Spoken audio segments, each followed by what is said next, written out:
All the best. Exam ಚೆನ್ನಾಗಿ ಮಾಡ್ರಿ. Class ಅರ್ಥ ಆಯ್ತು ಹೇಳಿದ್ದು? ಸ್ವಲ್ಪ ಯಾವ ಚಾಪ್ಟರ್ ಟೀಚ್ ಮಾಡ್ತಿದ್ರಿ ನಾವು?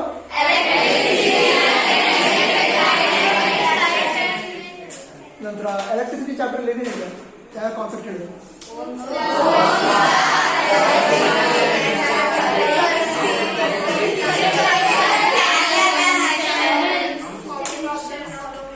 ಅದ್ರಂದ್ರ ಮತ್ತೆ ಚಾಪ್ಟರ್ ಟೀಚ್ ಮಾಡಿದಾಗಿತ್ತು? ಅದು ಕಂಪ್ಲೀಟ್ ಆಗಿತ್ತಾ? ಮತ್ತೆ ಚಾಪ್ಟರ್ ಟೀಚ್ ಮಾಡಿ ಬರ್ತೀನಿ ಅಂತ ಹೇಳಿದ್ದ? ಬರ್ತೀನಿ ಅಂದ್ರೆ ಯಾವಾಗ? ಅದೇ ನೆಕ್ಸ್ಟ್ ವೀಕ್ ಅದ್ರ ನೆಕ್ಸ್ಟ್ ವೀಕ್ ಬರ್ತೀನಿ. ಹಾ, ಚೆನ್ನಾಗಿ ಸ್ಟಡಿ ಮಾಡಿ ಬರ್ತೀನಿ. ಬಟ್ ಟೀಚ್ ಮಾಡಿ ಬರ್ತೀನಿ. ನನ್ನ ಕ್ಲಾಸ್ ಹೇಳಿಲ್ಲ. ಓಕೆ, ನೆಕ್ಸ್ಟ್ ಟೈಮ್ ಕ್ಲಾಸ್ ಬರೋದು ವೇಟ್ ಮಾಡ್ತಾ ಇರ್ತೀರಿ. ನೀವಿಲ್ಲ ಸರಿ. ಯಾವ್ದು ಬೆಸ್ಟ್ ಇವಾಗ?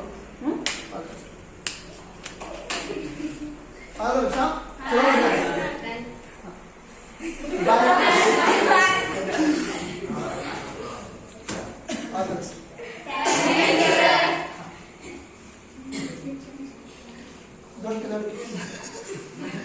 ಏನ್ರು ನೀವು